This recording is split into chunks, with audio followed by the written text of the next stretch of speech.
Shalom teman-teman. Seperti biasa, sebelum kita memulai renungan pada hari ini, pagi, mari kita sama-sama berdoa terlebih dahulu. Mari kita bersatu dalam doa. Terima kasih Tuhan Yesus atas berkat rahmat-Mu yang telah Kau curahkan bagi kami pada hari ini Tuhan. Kau berkati setiap kami Tuhan yang ingin mendengarkan renungan-Mu Tuhan. Kau berkati setiap anak-anak-Mu supaya mereka tidak hanya mendengarkan renungan ini aja Tuhan, tapi bisa melakukan renungan ini dan bisa membawa dampak yang baik, yang benar di hidup mereka Tuhan. Kau juga berkati Tuhan hamba-Mu yang akan menyampaikan renungan ini Tuhan, supaya sesuai dengan apa yang Kau ingin sampaikan, sesuai dengan apa yang Kau ingin punya rencana bagi setiap kami Tuhan. Terima kasih dalam nama Tuhan Yesus, haleluya, amin. Oke, judul renungan aku dikasih tema teman-teman, bukan saya tuh dapat tema, yaitu hidup dalam rencana Tuhan. Ini seru banget, serius, kayak wow, keren banget sih Tuhan. Oke, mari kita buka di Yeremia 29 ayat 11. Sebab aku ini mengetahui rancangan-rancangan apa yang ada padaku mengenai kamu, demikianlah firman Tuhan, yaitu rancangan damai sejahtera dan bukan rancangan kecelakaan, untuk memberikan kepadamu hari depan yang penuh harapan. Amin. Nah, setiap dari kita tuh pasti punya rencana teman-teman. Setiap dari kita pasti punya planning. Gak mungkin dong kita gak punya planning dong. Kita pasti punya planning. Nah, aku bakal sebutin. Aku punya planning, yaitu aku tuh pengen masuk ke perawatan D3 di UNER. Dan aku pengen masuknya tuh lewat SNBP. Tapi kalau misalnya gak bisa SNBP, aku bakal ikut SNBT yang jalur tes. Kalau misalnya gak bisa, ya aku plan C, tapi gak bakal ngomong. Iyalah. Nah, jadi itu rencana aku teman-teman. Tapi kadang-kadang kita tuh punya rencana, udah punya planning nih. Tapi kadang-kadang tidak sesuai dengan apa kita planning, malah kadang-kadang menyimpang dengan rencana kita. Tiba-tiba misalnya aku tuh masuk perawat, terus tiba-tiba masuk kedokteran gitu. Wih, itu menyimpang lagi sih, itu lebih wow, tapi tidak sesuai dengan apa yang kita inginkan.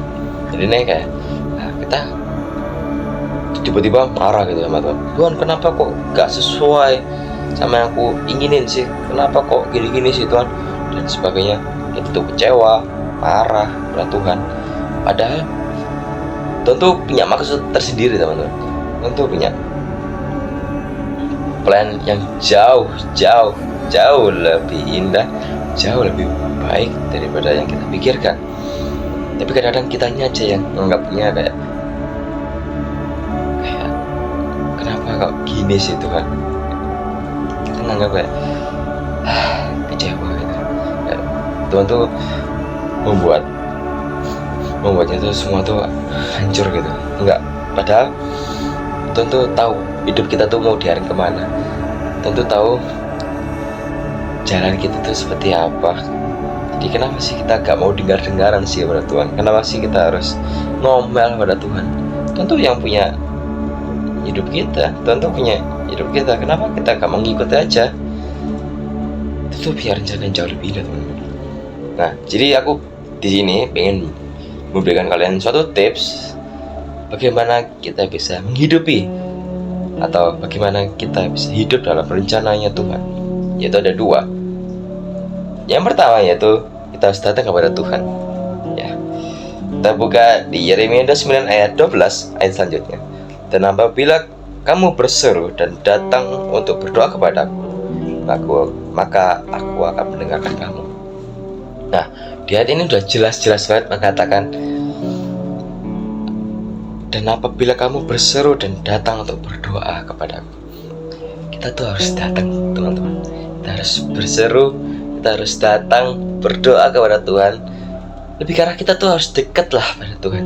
Kalau misalnya kita gak dekat sama Tuhan, kita jauh-jauhan, mana kita bisa mengerti maksudnya Tuhan? Bagaimana kita bisa mengerti apa yang Tuhan inginkan dalam hidup kita? Kalau kita bisa jauh kita teman-teman. Tentu mengingatkan kita kembali untuk dekat. Dan mungkin kalian notice ya, kenapa aku membahas setiap kali membahas renungan itu pasti ngomong dekat, karena emang sepenting itu. Kalau kita jauh pada Tuhan, kita nggak akan pernah dengar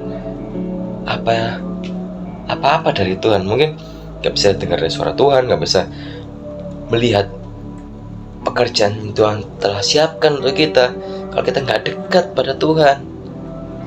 Firman ini benar-benar gugah aku, ngingetin kita semua juga bahwa kita harus dekat, teman-teman. Kalau kita nggak dekat sama Tuhan, kita nggak bisa apa-apa. Kita nggak bisa mendengarkan suara Tuhan, kita nggak bisa mengetahui rencana Tuhan yang telah kita siapkan, yang telah Tuhan siapkan untuk kita. Terus yang kedua tuh mencari Tuhan dengan segenap hati. Nah, di ayat 13 mengatakan, apabila kamu mencari aku, kamu akan menemukan aku. Apabila kamu menanyakan aku dengan segenap hati. Kalau kita udah dekat sama Tuhan, kita tuh pasti sering ngobrol lah, sering interaksi sama Tuhan. Nah, kita pasti sering nanya-nanya, Tuhan, apakah rencana yang telah aku siapkan ini sesuai dengan kehendak-Mu? Kita tuh tanya dengan hati, teman-teman, segenap hati kita. Nah, kita tuh juga harus mencari Tuhan, teman-teman. Nah, bagaimana kita mencari Tuhan? Ya seperti biasa, kita baca firman Tuhan, baca kebenarannya, juga harus dengar-dengaran kan firman-Nya. Ya sama sih, firman juga. Terus juga harus mendengarkan renungan atau khotbah yang sudah disampaikan oleh teman-teman kita, atau mungkin juga pendeta-pendeta yang dari gereja kalian harus dengar dan kalian harus lakukan juga, karena mungkin Tuhan tuh ingin lakukan ini bagi saudara, bagi kita semua, seperti itu. Nah, ini dan ayat terakhir itu kayak menggugah banget sih, kayak wow, Tuhan keren banget. Di ayat 14, aku akan memberi kamu menemukan aku, demikianlah firman Tuhan, dan aku akan memulihkan keadaanmu dan mengumpulkan kamu dari antara segala bangsa dan dari segala tempat kemana kamu telah kucerai-beraikan. Demikianlah firman Tuhan, dan aku akan mengembalikan kamu ke tempat dari mana aku telah membuang kamu. Kalau kita udah dekat, teman-teman, kita udah dekat kepada Tuhan, dan kita sudah benar-benar mengandalkan Tuhan, benar-benar mengetahui rencana Tuhan, itu pasti bakal dipulihkan, teman-teman. Kita pasti gak bakal kecewa, kita gak bakal marah, karena kita tuh udah tahu maksudnya Tuhan kayak gimana. Nah, kadang-kadang kita tuh harus selalu, teman-teman, selalu dengar-dengaran akan Tuhan, karena Tuhan tuh pengen hal terbaik untuk kita. Aku punya satu quotes ya, teman-teman. Quotesnya seperti ini: hidup ini bukan soal mencapai apa yang kita inginkan, tetapi kita harus mencapai apa yang Tuhan inginkan. Jadi teman-teman, jangan kita mengandalkan diri kita sendiri untuk membuat planning, tapi kita juga harus membawa Tuhan untuk setiap rencana apa yang kita inginkan.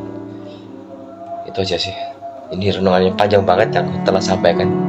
Jadi kita sama-sama renungan, teman-teman. Apakah rencana kita itu sesuai dengan rencananya Tuhan? Nah, kita bersatu dalam doa.